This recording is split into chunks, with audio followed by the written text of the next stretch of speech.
everybody, it's Danielle from ExtraordinaryMommy.com. It would be impossible for me to talk about gift guides without giving you some book suggestions. I love to read, my kids love to read, and I want to encourage that in them.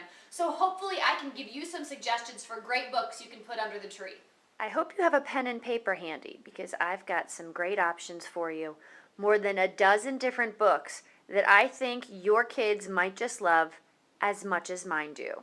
The Elf on the Shelf, a Christmas tradition, has become a favorite in our home very quickly. This is the first year we've had it. It comes with a little elf who looks just like the guy on the front there. And the story is about how the elf, you get to name him whatever you want, flies home to see Santa every single night and ends up in a new place in your home every morning. But every night when he flies home, he's telling Santa whether or not you've been good or bad. Santa Goes Green by Anne Margaret Lewis is a very sweet story about one little boy who realizes he can make a difference by writing to Santa. He writes because he wants to save his friend Leopold, this polar bear right here, from becoming extinct because the glaciers are melting so fast. A Christmas Bear for Morgan by Jennifer Dewing is part of the Christmas Bear for Me series. This is one of two personalized books I want to share with you. This particular book is about a child, your child, a boy or girl, who wants a Christmas bear for Christmas. The story not only comes with a gunned teddy bear, it's beautifully illustrated, and there are all sorts of opportunities throughout the book where you will see your child's name. You can see it there on the ornament, and even in the letter from Santa Claus. This is my favorite book of all time, my childhood favorite, The Velveteen Rabbit by Marjorie Williams.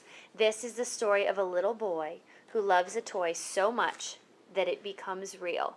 It is an absolute classic and one that I think you should have at home. This one makes me giggle every time. How to Potty Train Your Monster by Kelly DiPuccio. It is very vividly illustrated, but it makes your kids giggle. It goes through all sorts of different steps that you need to take when you're potty training your monster. If you're anything like me, you may very well feel like all of your children are monsters when they're being potty trained. So this, if nothing else, is a very good giggle. Dinosaurs Roar, Butterflies Soar by Bob Barner takes us back millions of years ago when dinosaurs roamed the earth, but also tells us the story of butterflies and how they managed to change the world and how they are continuing to do so even today, long after the dinosaurs are gone. We are a big baseball family, so H is for Home Run, a baseball alphabet by Brad Herzog, is one that my son cannot do without. Goes all the way through the entire alphabet. F is for Fly Ball. G is for Grand Slam. H is for Home Plate. This is another one of those books that not only teaches the game of baseball, but definitely keeps my son occupied for quite some time. We have spent hours going through this book, I Spy A to Z, a book of picture riddles by Jean Morzallo. What's neat about this book, you do start at A and go all the way to Z, and every single page you're given a list of objects that you need to find. It's at the stage now where my kids can actually find things more quickly than I can. Quiet Bunny by Lisa McHugh is one that Delaney asks for over and over again. It is about a little bunny trying to find his voice. Again, beautifully illustrated, has such wonderful pictures, but talks about all the animals in the forest and all of the different sounds that they make, and this little struggle that this bunny has trying to figure out what type of noise he should make. It's very sweet. Quiet Bunny. Another classic, especially this time of year, Yes, Virginia, There Is a Santa Claus by Frances P. Church. So beautifully illustrated and definitely grabs my children's attention. There is something about reading holiday books at holiday time that really, really inspires my family to be closer together. Yes, Virginia, There Is a Santa Claus. The First Adventures of Incredible You by Sarah Riley Hedrick and Sarah Foreman Rivera is especially neat as a personalized option because it is personalized in so many ways. Not only does it include your child's name and their birth date, but it has an inscription to tell you who the book is from, but it also tells an entire story about the city where you live and the different activities that are available. It includes names of aunts, uncles, cousins, brothers, sisters. It will even include your child's favorite food option and different bodies of water that may be close by. It's super neat and very personalized.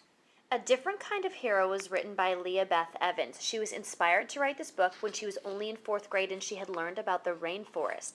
She writes about a monkey named Tamagotchi who realizes that his rainforest is under attack, and it's what he does to save his natural habitat. Too Big to Dance by Doug Anderson is a book that I love because it's a story of friendship. It's told with sort of a Cajun flair and talks about a zebra named Eloise who just happens to be too big to get into the local county dance and how her friends help her to enjoy the night anyway. And for pure and simple fun, Twinrix by Lou Brooks is a great option. It's of course a tongue twister and a limerick, and they have videos online of kids actually saying these Twinrix, like, did he do what he did? Did Woody do what he did? What he did he do? Could Woody, how could he, not do what he knew? Woody does what he wasn't. If he wasn't, then he doesn't. If he isn't, was what Woody didn't maybe done by you? Percy, the Perfectly Imperfect Chicken by Rick Reiser is a neat story because it's sort of a message of hope for children, what it's like to be different.